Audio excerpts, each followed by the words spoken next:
Once you get your gold or silver home, you have to put it somewhere. Now, preferably that's not going to be a shoebox in the closet.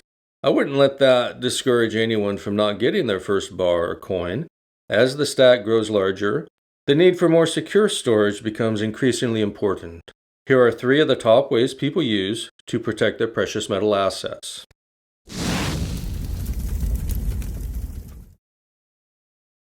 Number 1, a home safe. The main advantage is you're relying on yourself to secure and protect your own assets. You have 24/7 access to your assets. You can take them out, enjoy them, catalog them, or photograph them. If you might need quick access to cash, then this is the way to go. Custody risk is a downside. Custody risk is the risk that the person holding your precious metals could lose or damage them, or could be unable to return them to you. That person could be you yourself if storing in your own home, or friends and family if you store a portion of your assets at their home. It also makes your home a target. It's really best not to broadcast your full stack, even to family and friends. Just bring a few pieces out if you want to share. If you hold it, you have to be prepared to defend it. In addition to active forms of defense, you can install security cameras and alarm systems to deter would-be thieves.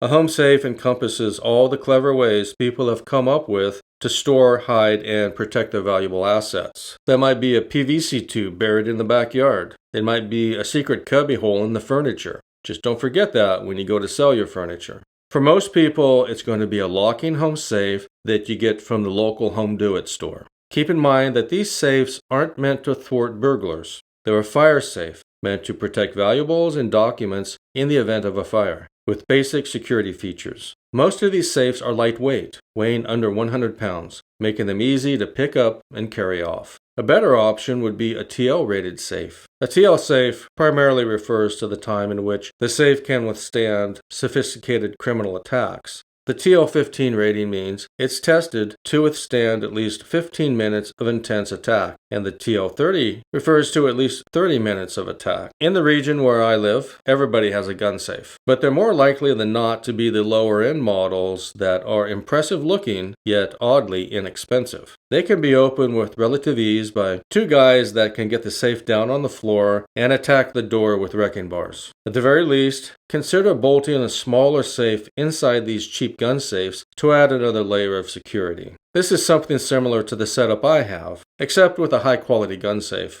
You may be able to insure your metals at home. Insurance company rules vary, but generally it goes something like this. Insurance requires a TL-rated safe of at least 750 pounds. If not, they must be bolted securely to concrete flooring. Must include an integrated alarm system. A built-in alarm system for your safe eliminates the possibility of burglars having all the time in the world to crack it open. Instead, the safe only needs to withstand their attempts until the police arrive. To ensure the alarm system works seamlessly, it's best to have a professional install it for you.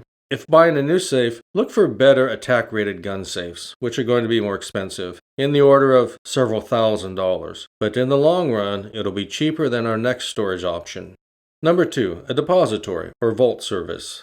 The main disadvantage to a depository is counterparty risk. Counterparty risk is particularly relevant in situations where one party relies on the performance or payment from another party to fulfill their own obligations. There have been cases recently where depositories were found to be empty, having sold or never purchased agreed-upon gold while still collecting monthly fees. Wherever there is money, fraud exists, so do your own due diligence before choosing a service.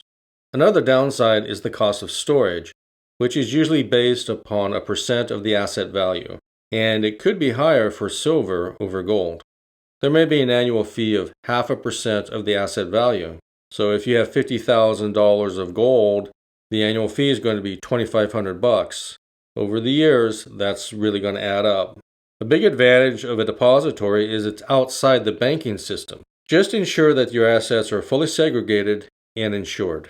Depositories offer a variety of storage options, including individual storage. Individuals can rent a private storage compartment for their precious metals. And then there's pooled storage. Individuals can pool their precious metals together and store them in a shared storage compartment. Personally, I would not choose pooled storage. One of the biggest risks of pooled storage is single-party risk. This is the risk that the depository could go bankrupt or otherwise become insolvent, and you could lose access to your precious metals. This is because your precious metals are not held in your own name, but rather in the name of the depository. Another risk of pooled storage is counterparty risk. This is the risk that the depository could miscount your precious metals, or could lose or damage them. This is because the depository is responsible for managing the pooled storage account, and there is always a risk of human error.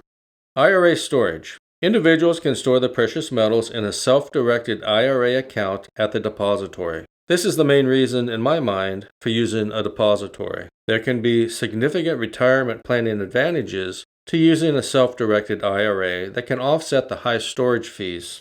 Number 3, a safe deposit box. These are widely used and at the same time the least desirable. They do offer a fairly low cost of storage, and you have local access. You can go down to the bank at any time during business hours and access your precious metals. But you don't have 24/7 access. The bank is going to be closed on weekends and holidays. Your assets are not insured. It's a really big downside. Assets can be seized. One good reason to have physical bullion is to safeguard yourself from the banking system. If you choose the bank safe deposit approach, remember the risk involved and only store a small amount of your metal there. In the United States, the government can seize a safe deposit box if it has a warrant or court order. Here are some specific examples of when federal or state governments have seized safe deposit boxes. In 2015, the FBI seized safe deposit boxes at a bank in San Diego as part of an investigation into money laundering. In 2016, the IRS seized safe deposit boxes at a bank in New York City as part of an investigation into tax evasion. In 2017, the California Department of Tax and Fee Administration seized safe deposit boxes at a bank in Los Angeles as part of an investigation into unpaid taxes.